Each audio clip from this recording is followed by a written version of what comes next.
o Vorcaro era tido como um banco que estava prestes a quebrar. Né? Inclusive aquela mensagem do Flávio Bolsonaro que fala, não, eu sei que está difícil para você, que a situação está complicada para você, para a gente está complicada também. Para a gente está complicada também por questão da prisão do Bolsonaro, que foi naquela época, né? E ele fala que a situação está complicada para o Vorcaro porque ele sabe que o banco do Vorcaro estava quebrando. Ele não sabia ainda que ele estava sendo investigado por fraude, né? Só no dia 18 de novembro que a gente ficou sabendo que a investigação envolvia fraude. O Vorcaro falsificou títulos para tentar melhorar a posição do banco dele na hora de vender para o BRB, né? Então, assim, mas o Flávio Bolsonaro não sabia, ninguém sabia ainda, sabia só que era um banco em dificuldades, né? Então, aqui, o que sobrou para o pessoal depois disso tudo foi lembrar que quando foi perguntado se conhecia o Vorcaro, se o Vorcaro tinha ajudado o filme, coisa e tal, o Flávio Bolsonaro disse que não, de onde é que vocês tiraram isso? Não, de maneira alguma, não sei o que lá. E, bom, ficou provado que ele próprio admitiu que conversou com o Vorcaro. Então ele disse antes que não conhecia o Vorcaro, depois disse que conhecia o Vorcaro e que tinha pedido dinheiro para o filme do pai, né? Então, ou seja, essa é a única coisa que sobrou para eles. Ele falou uma coisa de manhã e depois de tarde falou outra. Ele deu a justificativa de que era porque tinha acordo de confidencialidade, tá? Mas de fato ficou chato isso, tá? Mas, de novo, não é crime, né? Ele realmente foi pego de surpresa ali, respondeu que não e coisa e tal. E, bom, pode até ser uma mentira, mas não é nada muito sério isso daqui, né? Aí, olha só que coisa que aconteceu. Ontem, como eu falei para vocês, a impressão que dava é que o Bolsonaro respondeu tudo, o Flávio Bolsonaro respondeu tudo lá as perguntas da Globo News, sem deixar nada de lado. Aqui, ó. E o que essa pesquisa aqui do SBT News confirma, tá? Uma pesquisa feita aqui, ó. Dados de reações na internet mostram que a crise para o senador durou pouco mais de 2 horas. E foi revertida no mesmo dia, mas não ao mesmo patamar. Não, isso é esperado. Que vai haver algum dano nessa história toda, vai haver algum dano, pode ter certeza. Não tenho que negar, tá? Aqui, ó.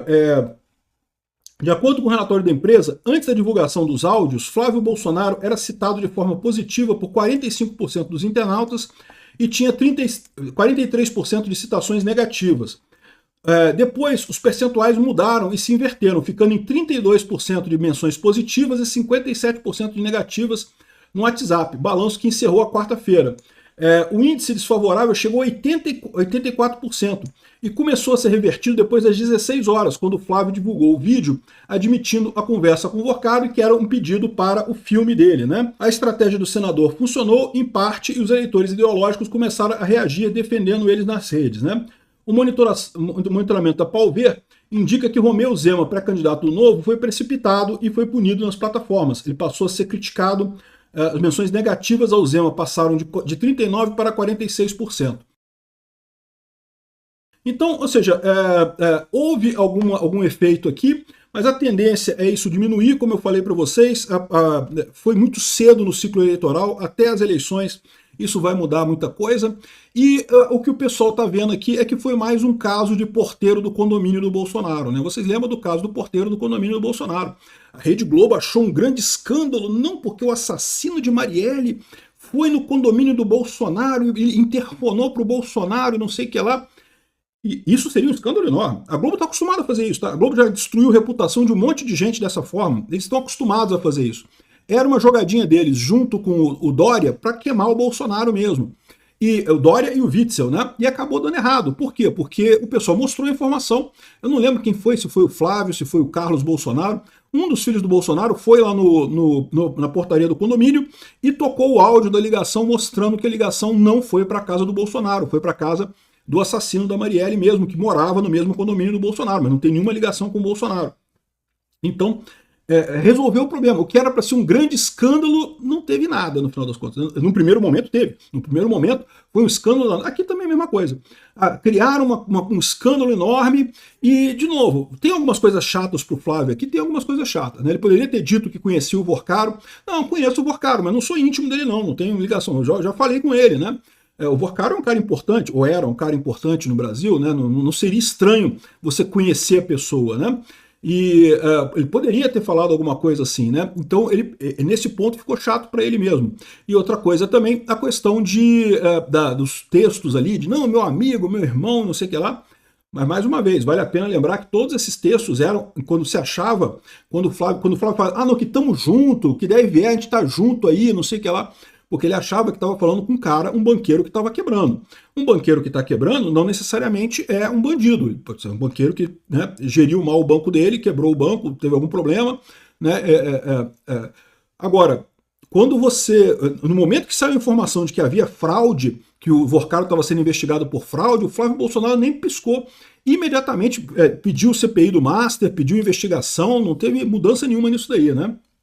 Então o resultado é esse. Do ponto de vista de prejuízo para a campanha, eu acho que está encerrado. Tá? É lógico, se você ler aqui as matérias do pessoal, a Verinha fala aqui que não, que vai depender dos próximos dias aqui. Ó. A rapidez com que os expoentes da direita trataram de rifar o filho do 01 surpreendeu aqueles que a princípio achavam que a nota pífia de Flávio ia estancar a sangria. Não, mas olha só, o Zema falou, atacou o Flávio antes da nota do Flávio. A nota do Flávio foi depois, né? E realmente a nota do Flávio resolveu o problema, né? Os próximos dias serão cruciais para definir se a pré-candidatura para de pé. Caramba, que esse pessoal. Ela tá numa torcida, cara. Vai lá, Verinha. Eu tô sentindo isso aí. Torce mesmo, Verinha. Torce muito. Vai ficar de pé, lógico que vai, pô. Pessoal, era tudo que eles tinham, era a bala de prata deles, meu amigo, e aparentemente ó, deu um resultado, deu uma caída, mas já recuperou já aqui, ó, e daqui a pouco passa. O ciclo de notícias muda e passa, né? O pessoal reclamando aqui, ó, em meio à crise com ligação com o Vorcaro, Flávio mantém encontros na Faria Lima com a nata do PIB em São Paulo, não sei o que lá. Gente, não pode, o Flávio tem que cancelar a candidatura dele, não pode manter os encontros. Esse pessoal perdeu o pé. Eles achavam que olha só, por que eles achavam que eu consegui derrubar o Flávio? Porque eles já fizeram isso no passado, cara. Eu falei para vocês, a Rede Globo, né, essa mídia tradicional socialista, ela já teve essa capacidade de derrubar pessoas assim com facilidade, né? Ela perdeu isso exatamente por conta da rede social. Agora estão todos chateados que como assim o Flávio tá levando vida normal, vai manter os encontros, vai fazer os encontros todos, né? E mais do que isso, o pessoal está aqui, ó, atenção lulistas, o seu líder ainda é o da faixa censurada pela PF, né? O pessoal está lembrando que o pessoal está criticando pra caramba o Flávio Bolsonaro, como se ele estivesse fazendo seja uma coisa muito errada, não sei o que lá. O Lula é muito pior, meu amigo. O Lula é muito pior essa brincadeira. É muito mais séria a situação do Lula nessa história. E, de novo, é por isso que eu falo que esse negócio, essa ação, não foi uma ação do Lula. O Lula não seria burro o suficiente de jogar esse troço agora. Isso foi ação do STF. Foi o Alexandre de Moraes, a banda podre do STF, querendo se proteger agora. Para o Lula seria melhor soltar isso em julho, né? Agora vai se recuperar, não vai ter, não tem, vai ficar pior para o Lula mais adiante, né? Aqui, ó. O Flávio afirmou que o Zema foi precipitado e agradeceu o apoio do Caiado, tá?